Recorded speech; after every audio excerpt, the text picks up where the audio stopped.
Are पर बैठने में लोग शर्मिंदा का महसूस करते हैं कि आर पर बैठेंगे, हम कार पर बैठेंगे। कार पर बैठने वाले लोग अपना मौज के, हमको पास कार है, लेकिन उसके पास कार है तो हमारे पास आर है। मौका मिला है सरकारी नौकरी करने का भी बीच बीच में, लेकिन मेरा ध्यान उधर नहीं गया, नौकरी को हमने छोड़ा। कुछ लोग बीच में गांव में चर्चा भी आया कि पढ़ लिख करके आया खेती करने के लिए, पागल हो गया है, ये हो गया वो हो गया। तो धरती माता का आंचल क्या है? यही तो है कि ऊपर से इसका जो पुआल ढका हुआ यही इसका आंचल है। आंचल में जब आग लगा दीजिएगा, माँ का आंचल जब जल जाएगा तो आपका मुंह जब सूखेगा तो मुंह किससे पोछेगी माँ? पहले उत्पादन बढ़ाने के लिए हमको रासायनिक खाद बढ़ाना पड़ता था। और आज उत्पादन अपने बढ़ता है, यूरिया जब घटाते जाते हैं उत्पादन बढ़ते जा रहा है। इसमें इसका जोताई 24 घंटा होता है, ऐसे मानिएगा तो। क्योंकि इसमें जो केचुआ है आपका, वो जोताई करते रहता है, उकोड़ते रहता है मिट्टी को। यहाँ आज तो कल नहीं, आज धान कटा तो आज ही लगाना है, तो एक दो ट्रैक्टर रहता तो कैसे होता? सब लोग अपना अपना लगा लेते हैं। यहाँ 35-40 ट्रैक्टर है। नमस्कार, मैं अशोक प्रियदर्शी। गांव गिराव में पहले कहावत था, उत्तम खेती मध्यम बान, और क्या था? निखित चाकरी भीख निदान। हाँ, निखित चाकरी भीख निदान। तो जो इसको लेकर के, लेकिन इधर के दिनों में अवधारणा बदल गई है। खेती को लोग मानते हैं कि बड़ा बोझिल हो गया है। तो आज हम उस खेती पे बात करने वाले हैं और वैसे किसान से बात करने वाले हैं जिनकी खेती को लेकर के पूरा गांव में एक बड़ा बदलाव देखने को मिल रहा है। वास्तव में ये जो किसान हैं, इनका जो प्रयास है, उनके प्रयास से पूरा गांव आज खास करके खेती के मायने में काफ़ी आत्मनिर्भर हो गया है और पूरा गांव आधुनिक तरीके से खेती करने में जुटे हुए हैं और इसका नतीजा लोगों के जीवन में बदलाव दिखने लगा है। तो इनका नाम है मनोज कुमार और इनको हाल में ही दिल्ली में कृषि जागरण के द्वारा जो कार्यक्रम आयोजित हुआ था भारतीय कृषि अनुसंधान परिषद के सहयोग से, तो उसमें इनको नेशनल मिलेनियर फार्मर अवार्ड मिला है 2023 का, यानी कि इसको लखपति कहते हैं। हालांकि इनका नाम बिलियनियर्स में गया था। तो हम इनका स्वागत करते हैं और इनको बता दें इनके बारे में पहले कि इनका जो खेती का तौर तरीका है, बस थोड़ा सा तकनीक चेंज किए हैं और उस तकनीक के चलते काफ़ी बदलाव आ गया है। और सिर्फ इनके जीवन में नहीं आया, पूरे गांव के लोगों ने इनकी खेती को अपनाया है और पूरे गांव के लोगों के जीवन में आ गया है। तो हम इनसे समझने की कोशिश करते हैं कि आखिर क्या तकनीक अपनाए और कैसे लोगों ने फॉलो किया। तो आपका स्वागत है। आप पहले अपना पूरा परिचय दे दीजिए। मैं मनोज कुमार, ग्राम कझिया, पंचायत लेधा, प्रखंड अकबरपुर, नवादा जिला का किसान हूँ। और खेती तो मैं 1991 में ग्रेजुएशन किया और कर के खेती कर रहा हूँ। मौका मिला है सरकारी नौकरी करने का भी बीच बीच में, लेकिन मेरा ध्यान उधर नहीं गया, नौकरी को हमने छोड़ा और सोचा कि नहीं, नौकरी करने का मतलब होता है अपने सिर्फ आगे बढ़ना, अपना परिवार को आगे बढ़ना। और जब गांव में जब आते थे, जब पढ़ने के समय में ही, तो उस समय देखते थे हम कि गांव का स्थिति, खेती क्या हो रहा है, लोगों का बहुत बदहाली था। तो लगा कि नहीं, खेती करना ही बढ़िया है, क्योंकि हम लोग पढ़ लिख करके अगर खेती करेंगे तो लोग आगे बढ़ेंगे। और कर रहे थे, 91 से खेती करना शुरू कर दिए, लेकिन तब हमें भी नुकसान हो रहा था, क्योंकि उस समय पुराने पद्धति से खेती कर रहे थे तो नुकसान हो जा रहा था। 2006 में सोच आया कि नहीं, आधुनिक कृषि मशीन खरीदना चाहिए और मैंने सोनपुर मेला से 0 टिलेज मशीन खरीद करके लाया और उस समय से ही खेती करना शुरू किया। 2007 में कृषि विज्ञान केंद्र से भी उसी मशीन के बदौलत लगाव हुआ। कृषि विज्ञान केंद्र के वैज्ञानिक लोग से जुड़े, उन लोग अपना ज्ञान देने लगे और हम उस पर जो है सो बिना सोचे समझे अपना काम करने लगे। कुछ लोग बीच में गांव में चर्चा भी आया कि पढ़ लिख करके आया खेती करने के लिए, पागल हो गया है, ये हो गया वो हो गया, लेकिन उस पर हम ध्यान नहीं दिए, हम पागल बनने हुए रहे, जिसका नतीजा है कि जिला लेवल से अवार्ड मिला। यहाँ आपको सबौर कृषि विश्वविद्यालय से सर्वोत्तम किसान अवार्ड भी मिला और मेरा मनोबल जो है सो बढ़ते चला गया। और अब बस यही 6 तारीख को यहाँ पूसा ग्राउंड दिल्ली में Millionaire farmers of India award भी मिला।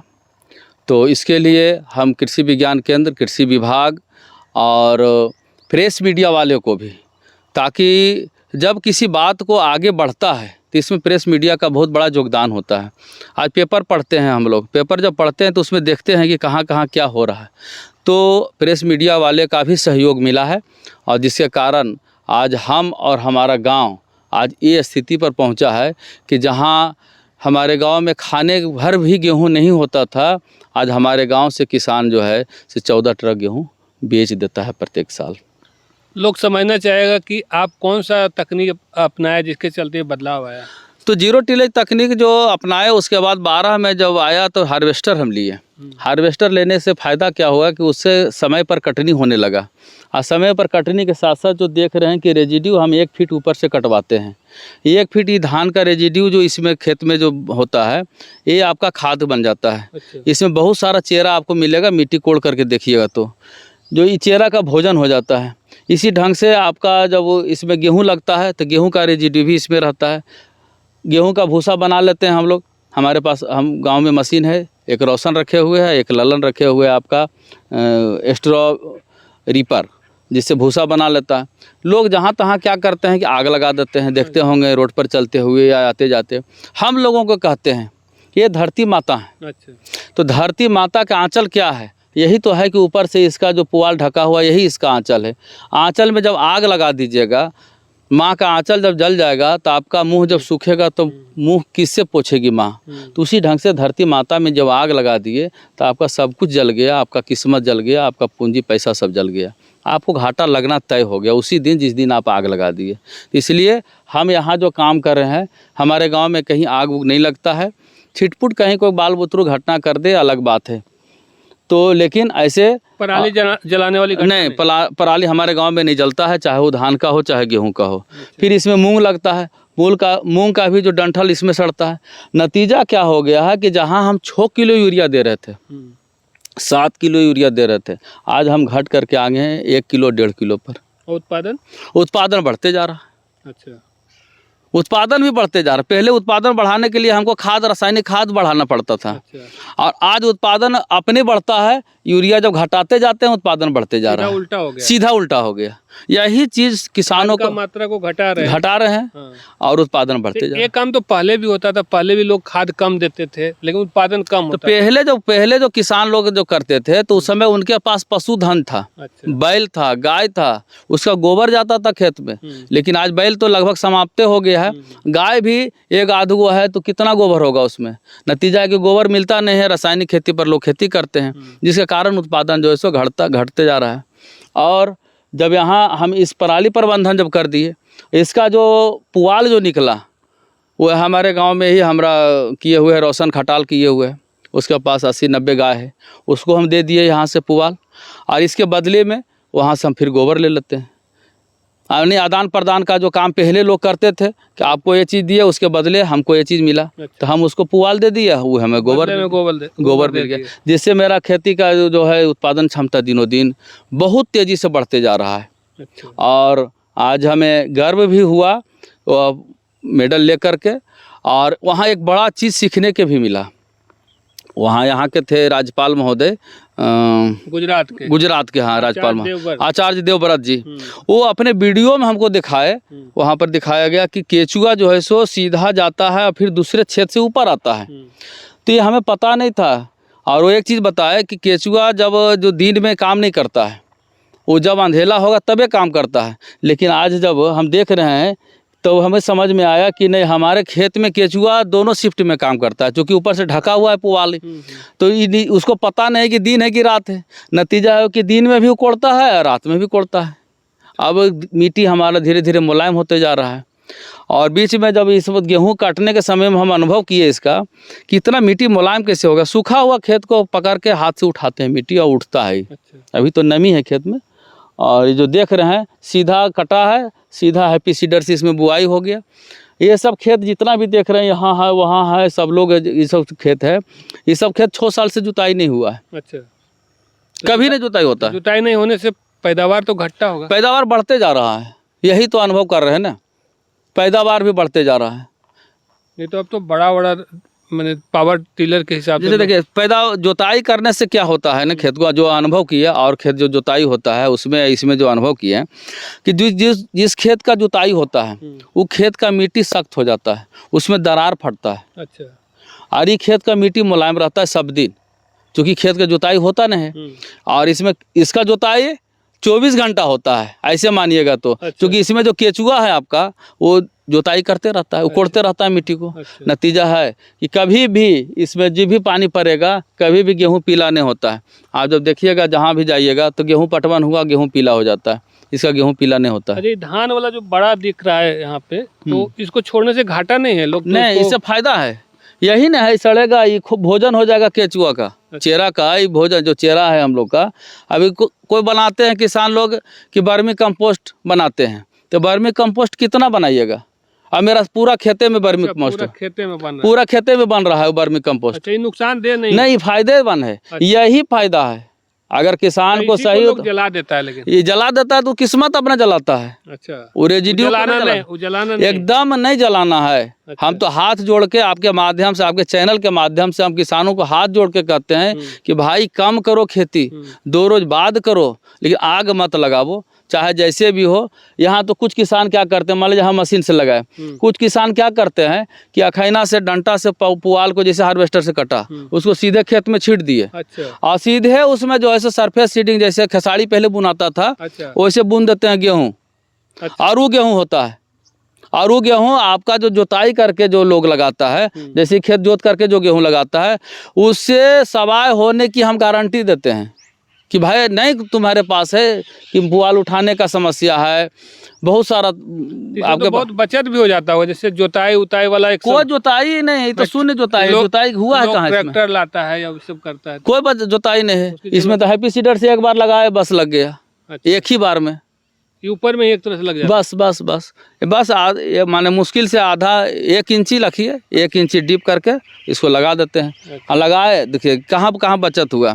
अब किसान क्या करते हैं कि उसको ठीक है कटनी किए, कटनी करने के बाद उसमें आग लगाए, आग लगाने के बाद फिर उसको पटाते हैं, फिर उसको जब खेत सूखता है तो फिर उसको जोताई करते हैं। यानी उसका खेत जो है सो 20 से 25 दिन गेहूँ पीछे हो जाता है। हमारा गेहूँ क्या हुआ कि आज काटे, कल ने परसों होकर के पुआल उठा लिए। अच्छा। हैप्पी सीडर से सीधा बुआई किए सूखे खेत में। अच्छा। आज बुआई किए उसके बाद पानी इसको पटा दिए, पानी पटा दिए, गेहूँ जन्म गया। अच्छा, वो सूखा है तो कोई फर्क नहीं। मान लिया कि आज अभी बारिश हो गई तो कई जगह कहता है कि गेहूँ अब पिछात हो जाए। नहीं, तो उसको पिछात क्या हो जाएगा, उसको कोई मतलब नहीं है। सीधे जैसे आज कहीं नहीं उठ रहा है खेत, तो नहीं उठ रहा है तो भाई आप 0 टिले से लगा लीजिए। अच्छा, उसमें जोताई का झमेला नहीं है, सीधा चीरा लगाएगा, आपका खाद बीज गिरा देगा वो खेत में।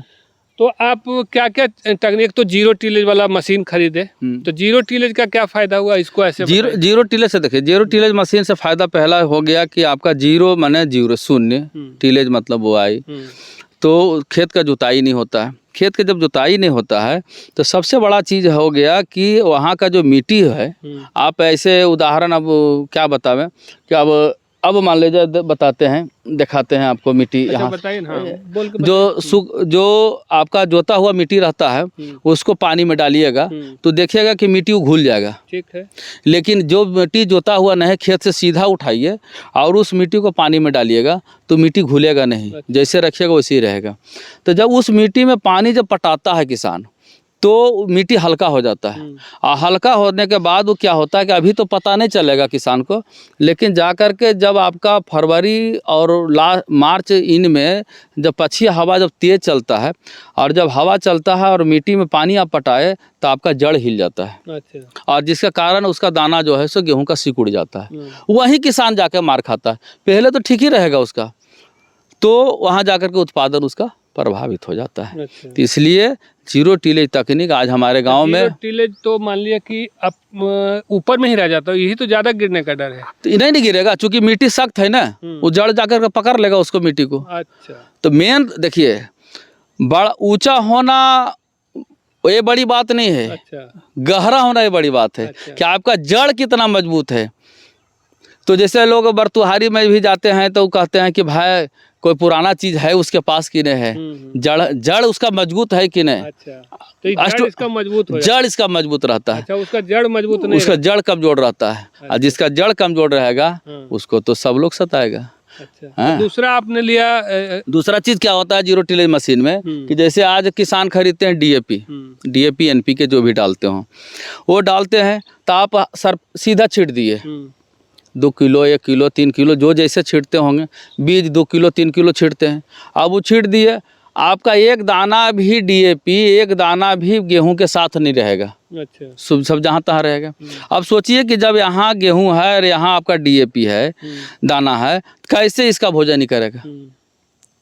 और हमारे मशीन में क्या है कि जहाँ गेहूं है वहीं डीएपी है, अच्छा, वहीं एनपीके साथ साथ गिरता है। हम लोग एनपीके डालते हैं, जो भी डालते हैं कम बेसी सब एनपीके डालते हैं, क्योंकि एनपीके में पोटास भी मिल जाता है, फास्फोरस और नाइट्रोजन सब मिल जाता है। हमारे गांव में कोई भी लोग उसको बोलिएगा कि डीएपी खरीदना नहीं को खरीदेगा, सब जानता है कि एनपीके में ही फायदा है। मिक्सचर खाते तो एक एक दाना डीएपी एक एक दाना यूरिया के साथ है, अथी गेहूँ के साथ है, यानी आपका एक एक पैसा का सदुपयोग यहाँ हो रहा है। जैसी जरमा गेहूँ तैसे ही उसको एनपीके के सही संपर्क में जाने के बाद, यानी फॉस्फेट उसको जैसे ही मिला वो आता है उधर से मजबूत पौधा। अब मजबूत पौधा आता है तो जैसे कहते हैं कि जनमत पूत के निरार चमकता है। आज देखिए अभी गेहूं जलमा है, इसका रंग देखिए, ऐसे देखने में तो लगता है खुट्टी जैसा मिक्स। अभी खुटिया मिक्स से ही चलते हैं ना, कुछ समय हाँ अभी लगेगा। ये आपका जो एक पटवन और पड़ेगा ना, उसके बाद ये सब खुट्टी नीचे चला जाएगा। और हाँ सब खाद बन जाएगा, सब चेहरा इसको खा जाएगा धीरे धीरे, और सब खत्म हो जाएगा और गेहूं ही गेहूं खाली नजर आएगा। और आपको हम फिर आमंत्रित करेंगे उस समय जिस समय इसमें बाली आएगा, तो देखिएगा कि खाली बाली रहेगा। और ये गेहूं पिछले साल नहीं, पिछले 6 साल से इस खेत में 60 किलो 65 किलो यानी दिनों दिन 2 किलो 3 किलो बढ़ते ही जा रहा है। पिछले साल भी 78 किलो कट्ठा गेहूं इस समय हुआ है। 78 किलो कट्ठा। एक किसान है यहाँ छोटू नाम के है, तो सनी नाम है इसे, उसका गांव में छोटू छोटू कहते हैं। उसका गेहूं हुआ है पिछले साल 88 किलो, और वो बोला कि दादा से गेहूँ 2 किलो घट गए। हम कितना होलो हो, तो 88 किलो से 90 के उम्मीद हले। अच्छा। अब सोचिए कि जहाँ लोग 25 किलो उत्पादन करते थे, संतुष्ट हो रहे थे कि यही होता है गेहूँ, और वहाँ आज 75 किलो 80 किलो 85 किलो और 90 किलो के बात खाद का खपत कितना? खाद कमते गया जा रहा है ना। अच्छा। जहाँ हम 6 किलो दे बता रहे हैं ना कि वो जहाँ 6 किलो दे रहे थे वहाँ अब हम 1.5 किलो 2 किलो पर आ गए। अच्छा, और पूंजी जैसे पटवन वगैरह बाकी पटवन के बात आता है, तो पटवन देखिए अभी जोता हुआ जो खेत रहेगा उसमें आप पानी घुसाइएगा तो 1 घंटा में 3 कट्ठा पटेगा। अच्छा, इसमें अगर हम पानी घुसाते 1 घंटा में 4 साढ़े 4 कट्ठा पड़ता है। अच्छा, क्योंकि इसमें पानी ढुलकर चल जाता है। तो खाद भी कम, पटवन भी कम, और मजदूरी कहाँ है इसमें?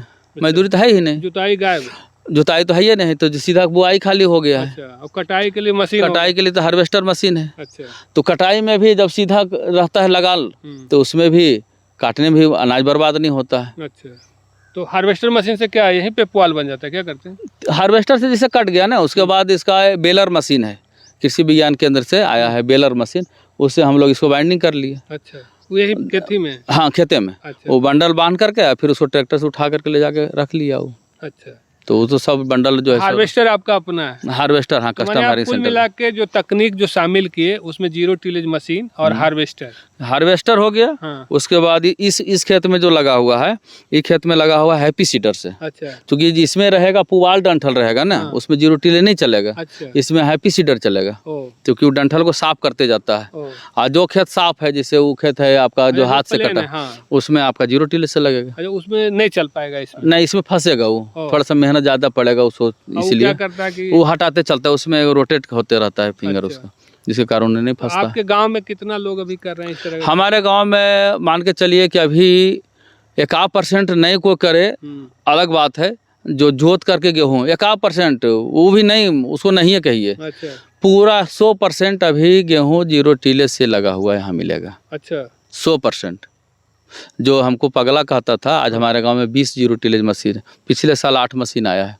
अच्छा, और सब लोगों के पास है मशीन, ये बड़ी बात है। कितना का आता है वो? मशीन आता है उसमें 80,000 का मशीन है, जिसमें 40,000 कृषि विभाग अनुदान दे रही है। अनुदान भी है। ओ, 40,000 में सब ले लेता है और मशीन। हार्वेस्टर कितना है? हार्वेस्टर का तो दाम हो गया है 26 लाख अभी, अच्छा, लेकिन हम जो लिए थे हार्वेस्टर उस समय इसका दाम था 18,70,000 रुपया। उसमें भी अनुदान? और चूँकि कस्टम हायरिंग सेंटर का स्थापना करने के लिए आया था, भारत सरकार का स्कीम था उसमें, तो नवादा जिला ने ही पूरे राज्य में पहला कस्टम हायरिंग सेंटर नवादा जिला स्थापित किया। अच्छा, इसका भी गौरव हमें मिला अच्छा, कि नवादा जिला में हम स्थापित किए उसको। 25 लाख का योजना था, उसमें 10 लाख रुपया अनुदान हमें मिला था कृषि विभाग से, अच्छा, यानी 15 लाख रुपया उसमें पूंजी लगा। उसमें हार्वेस्टर था, उसमें आपका रोटावेटर था, उसमें जीरो टिलेज मशीन था, एक पावर थ्रेसर था और एक मोटर लिए थे पंप सेट बिजली वाला। अच्छा, सब कंबाइन था? सब कंबाइन था उसमें, अच्छा, और सब मिला करके आज खेती चल रहा है। तो ट्रैक्टर का क्या उपयोग है आपके गांव में? ट्रैक्टर भी बहुत है। ट्रैक्टर तो देखिए, ट्रैक्टर यहाँ देखा देखी हो गया, अच्छा, क्योंकि यहाँ है कि आज तो आज, यहाँ आज तो कल नहीं। आज धान कटा तो आज ही लगाना है, तो एक दो ट्रैक्टर रहता तो कैसे होता। सब लोग अपना अपना लगा लेते हैं। यहाँ 35-40 ट्रैक्टर है। तो 20 को ट्रैक्टर से जीरो फिर तो जोताई करते हैं? नहीं, जीरो टिलर से लगाते हैं। अच्छा, वो ट्रैक्टर का काम ट्रैक्टर है, जीरो टिलर चलता है, ट्रैक्टर से नहीं चलता है। अच्छा, वो पीछे में लगता है? पीछे में, हाँ, ट्रैक्टर में जोड़ करके चलता है। अच्छा। कुछ जैसे अब धान लाना है तो डाला चाहिए। बैल नहीं होगा? बैल नहीं है हमारे यहाँ, नहीं बैल नहीं, बैल अब किसी के पास नहीं। ओ, बैल यहाँ ख़त्म हो गया, और गाय है सबके पास। दिनों दिन गाय की संख्या बढ़ते जा रहा है, क्योंकि देखा देखी रोशन के देखा देखी गाय जो नहीं भी रख रहे थे वो भी अब गाय एक रखना पसंद करते हैं। और हम लोगों को कहते हैं कि जैसे घर में माय है उसी दुआरी पर एक गाय रहना ज़रूरी है, क्योंकि दो चीज़ है जो हम अपने सोच किए हैं। आज हमारा भी उम्र 50+ हो गया है, लेकिन आज हम स्वस्थ हैं। इसका कारण वही है कि या तो आप गाय रखिए, नहीं तो दवाई रखिए। गाय और दवाई में दोनों में लड़ाई है। जहाँ गाय रहेगा वहाँ दवाई की ज़रूरत कम पड़ेगा आपको। सर्दी खोखी हुआ, गाय के दूध उसमें थोड़ा सा ले लीजिए, थोड़ा सा हल्दी डालिए, थोड़ा सा तुलसी पत्ता डालिए, पी लीजिए, सर्दी खोखी खत्म। अच्छा। रात में हम लोग काम करते हैं तो रात में किसान काम करेगा तो उसको तो थोड़ा सा गर्म दूध चाहिए ना, तो उसको पी लिया, मिजाज ठीक हो गया। आप कहाँ तक पढ़े लिखे हैं? हम ग्रेजुएशन किए इकोनॉमिक्स से 91 में। और कोई जॉब नहीं मिला था? जॉब मिला था, जॉब शौक था शुरू में कि हम नौकरी करें। आर्मी का नौकरी भी हम मिला था। एक दिन ट्रेनिंग सेंटर पर जा कर के वहाँ से वापस आ गए। फिर टीचर का भी नौकरी लगा। अंतिम में जा कर के आपका किसान सलाहकार वाला भी आवेदन कर दिए थे, वो भी लग गया था, लेकिन हम करना पसंद नहीं किए, क्योंकि हमें तो ये सब करना था। क्योंकि हम क्या करते हैं वो हम थोड़ा सा प्रकृति पर भी आश्रित हैं। आज अगर हम कुछ बोल रहे हैं तो इसका लाइन प्रकृति से जुड़ा हुआ है। आमदनी में जैसे नौकरी करते तो पैसा ज़्यादा? नौकरी करते तो पैसा ज़्यादा नहीं आता। अच्छा। पैसा ज़्यादा नहीं आता, हाँ अपना पॉकेट थोड़ा सा गर्म रहता।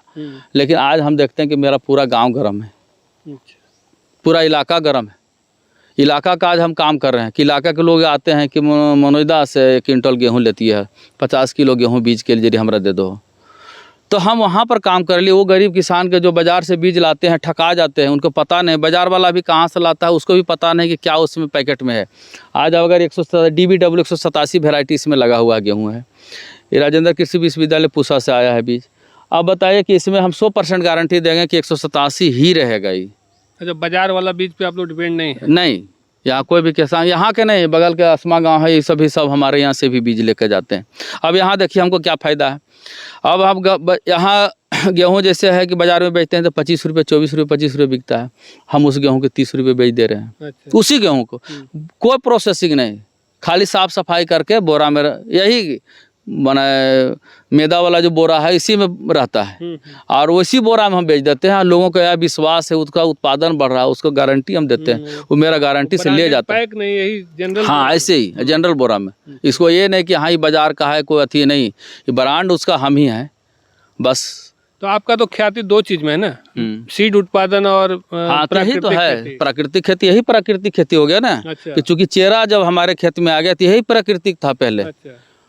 यही प्राकृतिक खेती है। आज जो रासायनिक खेती है, आज इसमें अगर हम दवाई दे देंगे तो सब चेरा मर जाएगा, इसमें फोरेट डाल दें सब मर जाएगा।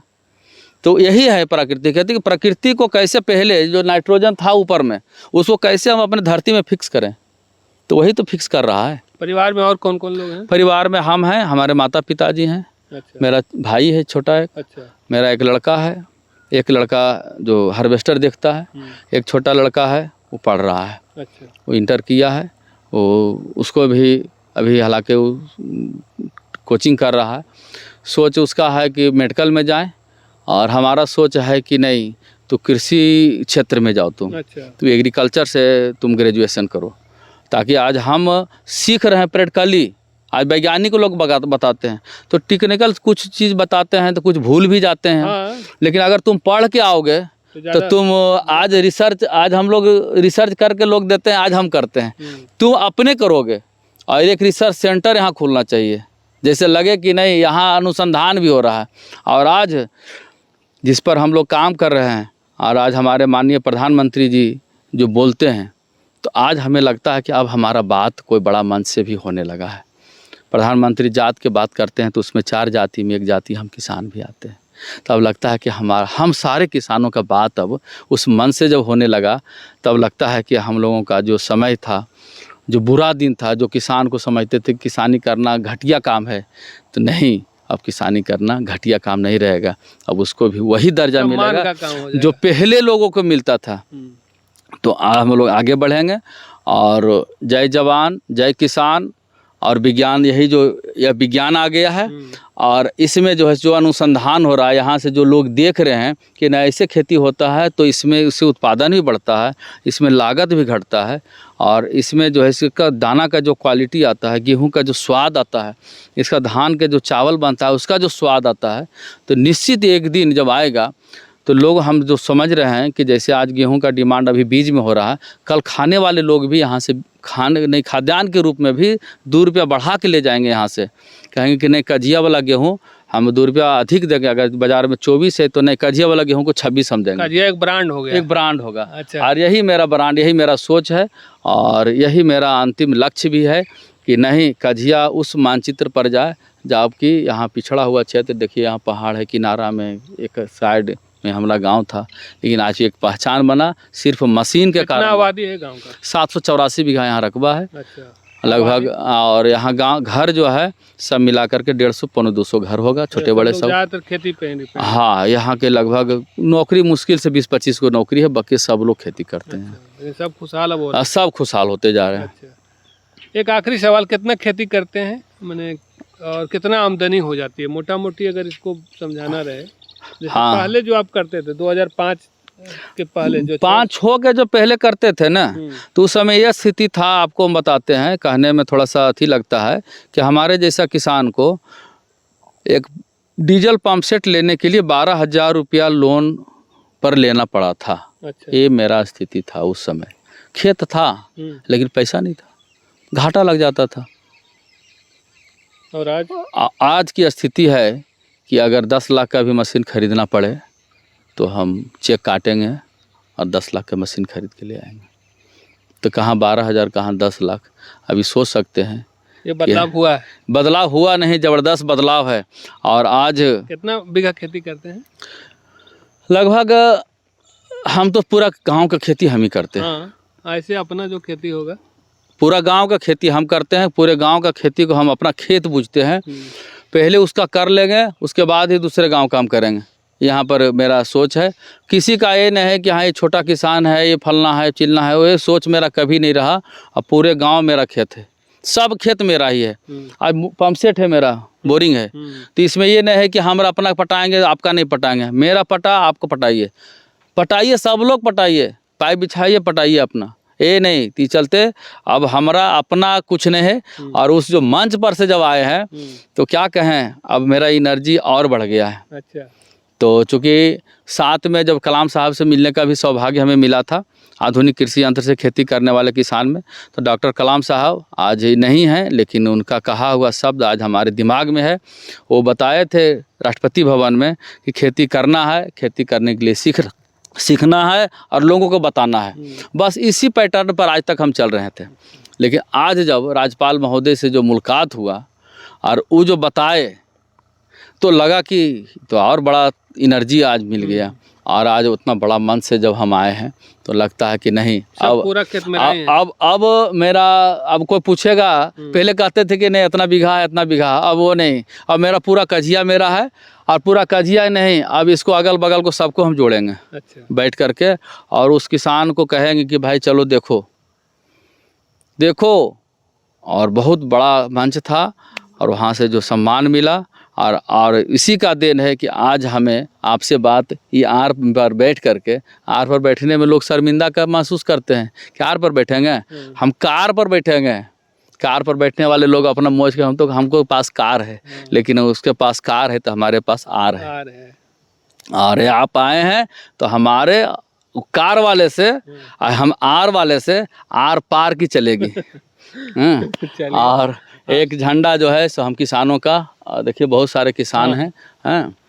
निश्चित एक दिन वो दिन भी आएगा कि जिस दिन यह नेशनल नहीं इंटरनेशनल जगह ही कजिया होगा। नहीं बढ़िया है। और यहाँ के सब किसान, यहाँ एक जो भी प्रोडक्ट होगा, आज हमारा जो डेयरी किए हुए हैं उसका दूध आज बढ़िया लोग जो है सो उसको अच्छा समझ करके खा रहे हैं, 2 पैसा ज़्यादा दे करके खा रहे हैं। वैसे हमारा गेहूँ, हमारा चावल, हमारा मूंग 2 पैसा अधिक दे करके, कहाँ का है भाई, तो कजिया वाला गेहूँ है, नहीं इसको 2 रुपया महंगा भी है तो इसको हम लेंगे। यानी सभी लोगों का आमदनी बढ़ेगा। और मुख्य रूप से 2 काम जो मेरा है, रेजिड्यू मैनेजमेंट, जिसको पुआल प्रबंधन कहिए, फसल प्रबंधन कहिए, इस पर मेरा काम चल रहा है। और दूसरा काम सीड प्रोडक्शन, जो किसानों का बहुत बड़ा समस्या है कि बीज नहीं मिल रहा है, बीज मिलता ही नहीं है, उस पर भरोसा भी किसानों का नहीं है। इस पर जहाँ तक बन रहा है उस काम को कर रहे हैं। अब इसको धीरे धीरे अब पूरे गांव को, लोगों को बढ़ाएंगे, उसको जोड़ेंगे कि भाई तुम भी अपना बेच लो, तुम भी अपना बेच लो। आज हम बेच रहे हैं, हमसे नहीं जुट पा रहा है बीज, तो सब लोग काम को करो, और अधिक से अधिक लोगों को एक विश्वास के साथ हम लोग देंगे कि आप आगे बढ़िए, और सबका साथ सबका विकास, और आप लोगों का प्रयास और हम लोगों का मेहनत एक दिन रंग लाएगा। और जो नेशनल मंच से जब हम लोग कहेंगे कि नहीं कजिया एक गाँव है। चलिए, आपसे बात करके बहुत जानकारी मिली, और हमको लगता है जो किसान सुनेंगे, जिनको लगेगा कि खेती बड़ा बोझिल हो गया है, तो उनके लिए आपकी कहानी, आपके गांव की कहानी काफ़ी प्रेरणा देगा।